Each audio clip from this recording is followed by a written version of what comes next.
What prank went very wrong? I lived out in the country as a kid. At a family reunion, my cousins and I gathered up all the empty soda cans and filled them with gravel and put them on the main road that was like 50 yards from the family reunion. We thought it would be fun to see cars obliterate these cans and the gravel would be like confetti exploding out. Well, one of us got the bright idea to put three full cans of gravel spaced about 2 feet apart in a line. And then a Volkswagen Beetle comes by and hits the cans head on. It blew the tire out there on the road and swerved into a ditch while we were laughing our bums off until several adults of the family reunion ran over to go check on the person. We all looked at each other with a look of horror and we stepped aside and quickly agreed amongst ourselves to not tell a single soul what we did. Luckily, the woman was not harmed, and out of guilt, we all ended up confessing that Christmas, and to this day, my uncle calls us the dumbest SOBs he's ever met. Another one, I was a kid at summer camp, and every day there would be a cabin inspection, which was gamified to encourage a bunch of middle schoolers to keep their cabins somewhat clean. So to incentivize, you'd get points for how clean your cabin was, and you could get bonus points for good pranks. I thought this was a brilliant idea to prank the counselors. I took a bunch of metal coat hangers and unwound them so we could wrap the end of one around the metal knob of the front door.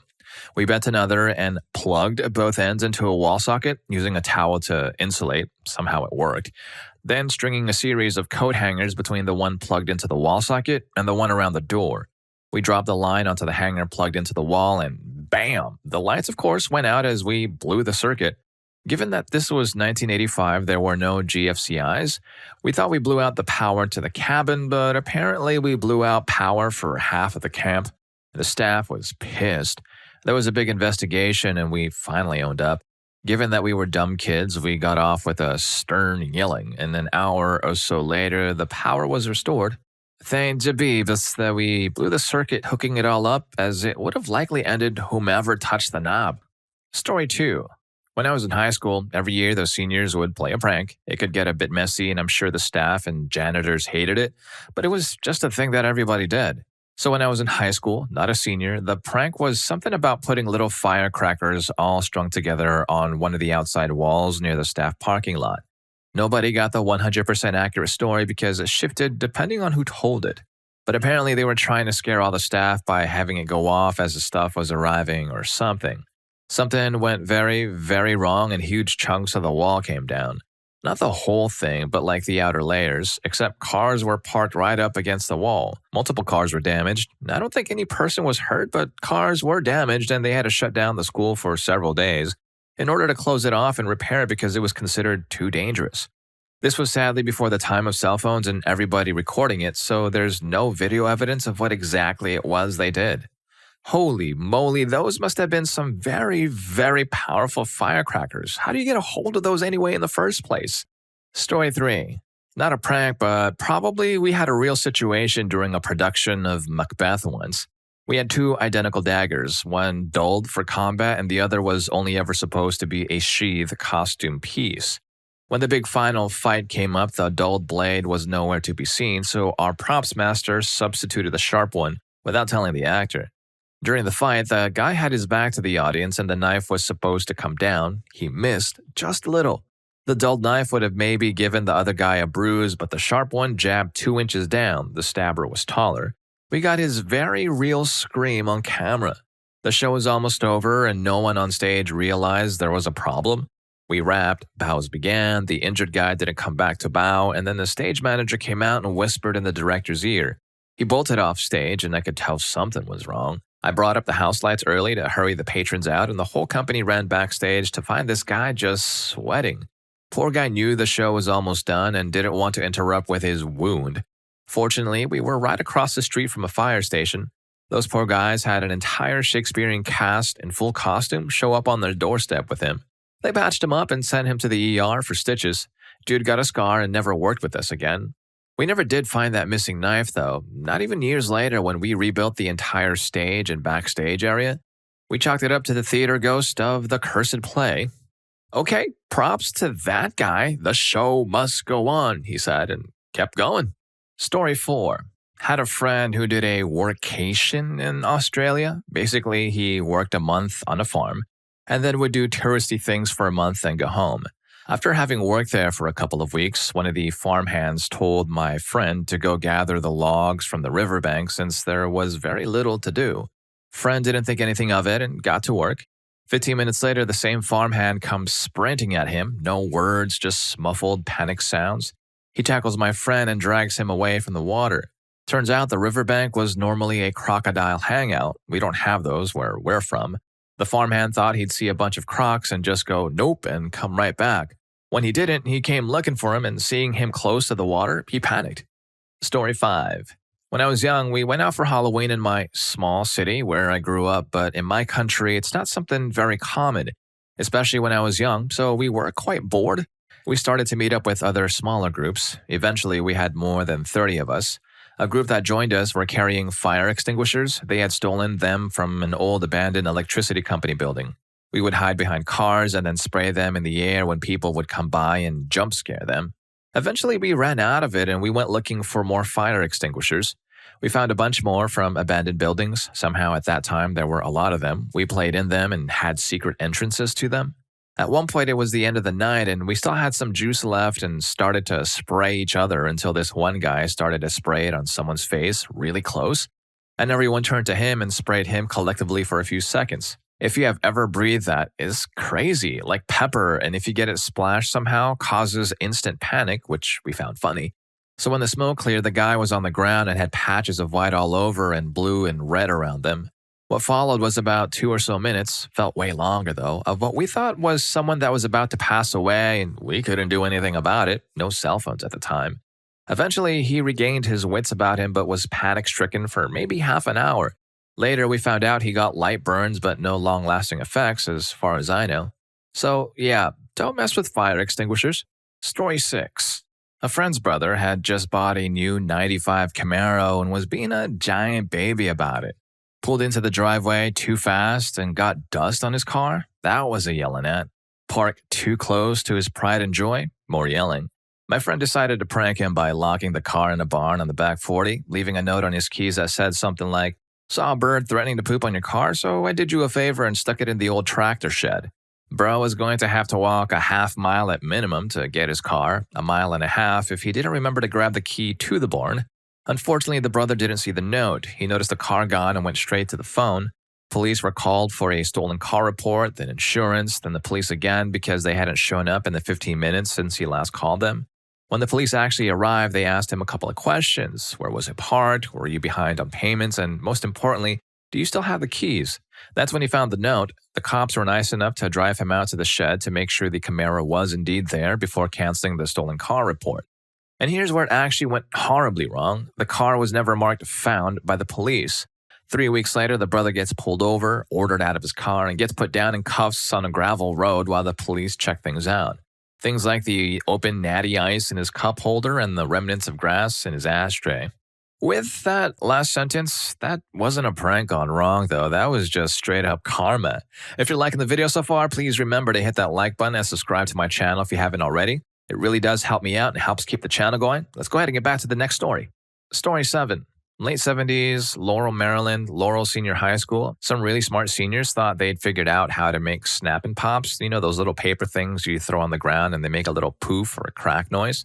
People were making small batches, about 0.05 to 0.25 milliliters, and brushing it off on stuff. Let it dry to crystallize and roll a pencil across it, and it was awesome. Put some on a sugar cube and hoped flies would ignite it, and it never did, but it was so unstable it blew up anyway. Much more energy than anyone expected, like a firecracker, if not more.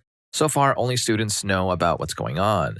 That changed when some of the substance was painted on the rubber stoppers of the classroom door of a teacher who was known to slam his door when the class was unruly. It didn't blow the door off its hinges or anything, but it was a very loud bang. We all immediately felt bad because this teacher was really well liked and dedicated, and he was shook for a couple of hours. It came to an end when P&S, genuinely two of the best and brightest scholars athletes, were discovered making a 250 milliliter batch. It was evacuated and dismissed because the Fort Meade bomb disposal team showed up and said nowhere on the grounds was far enough away for a bunch of us to be safe from debris if it went off inside. So we all went to the tree line of the woods across the street.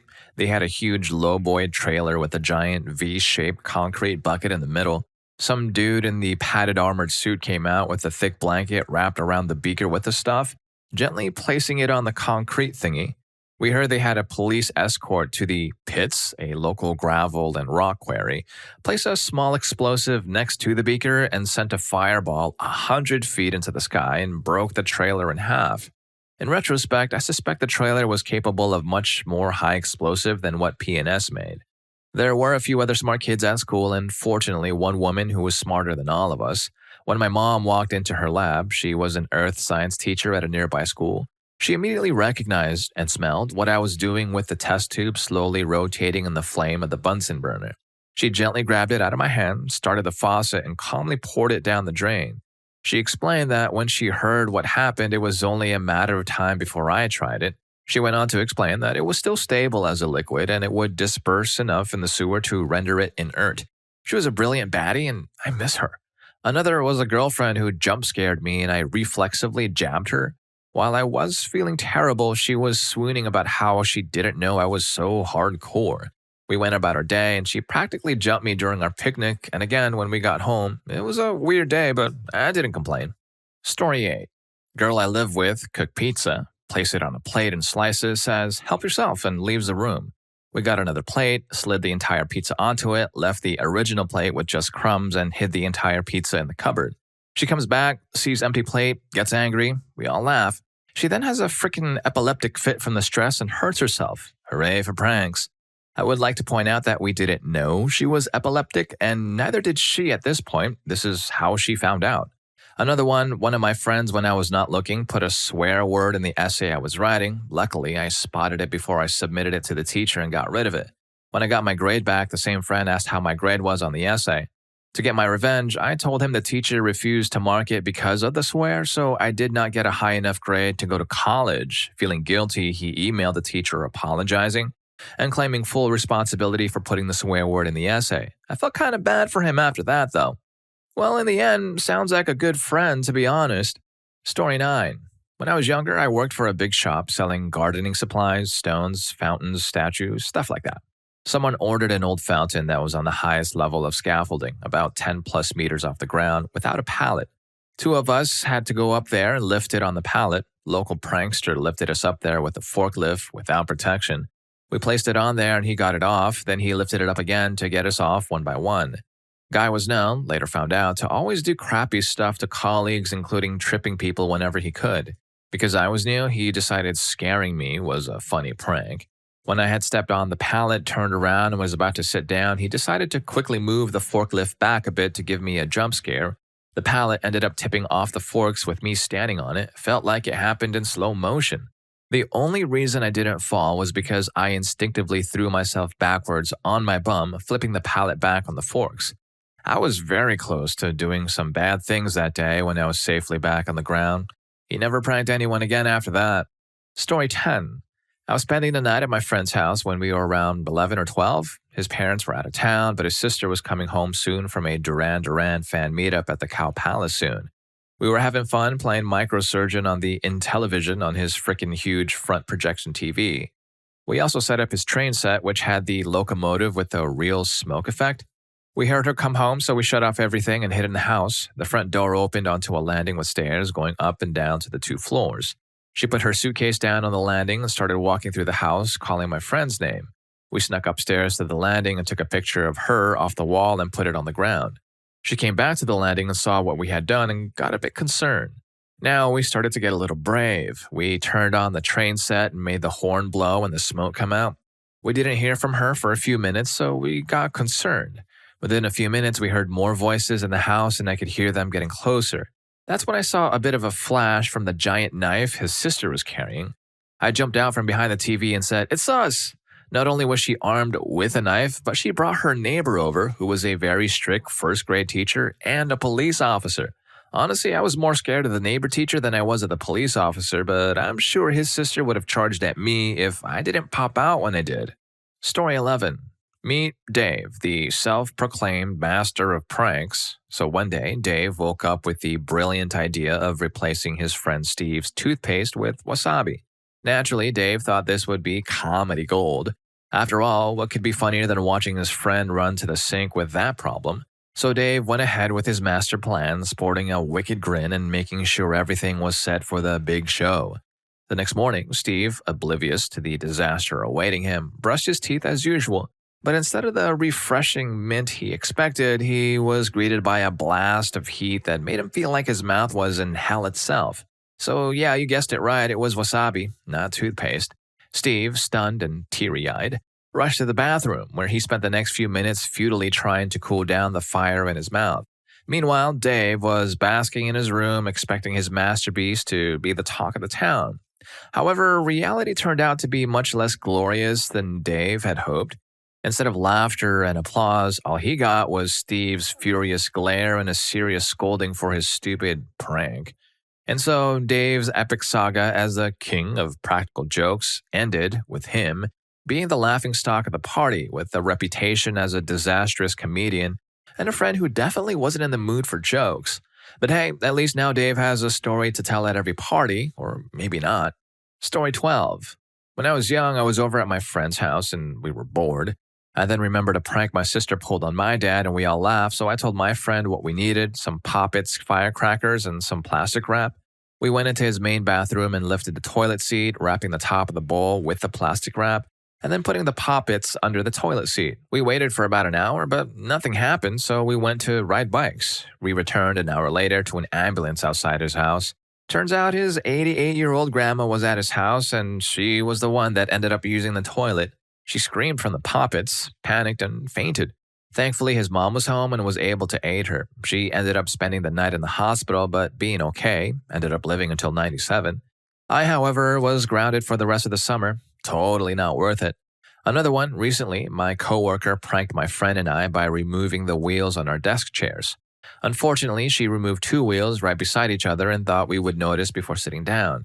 Then she had this crazy, elaborate scavenger hunt for us that ended with us finding our wheels in Jell-O at the end like something out of The Office. I mean, it was an amazing prank on paper, but I'd been having a rough morning when I got to work and didn't notice and just sat right down. Suffice to say, I fell right backwards off the chair and hit my head. Luckily, it wasn't bad and I just got a bit of a bump, but that certainly changed the pranking dynamics in the office, I tell you. Well, if you like these stories and maybe were inspired by one of them to copy and do yourself, please don't. Here's another one. YouTube thinks you're going to love this. I'll catch you in that video. And thanks for watching this one.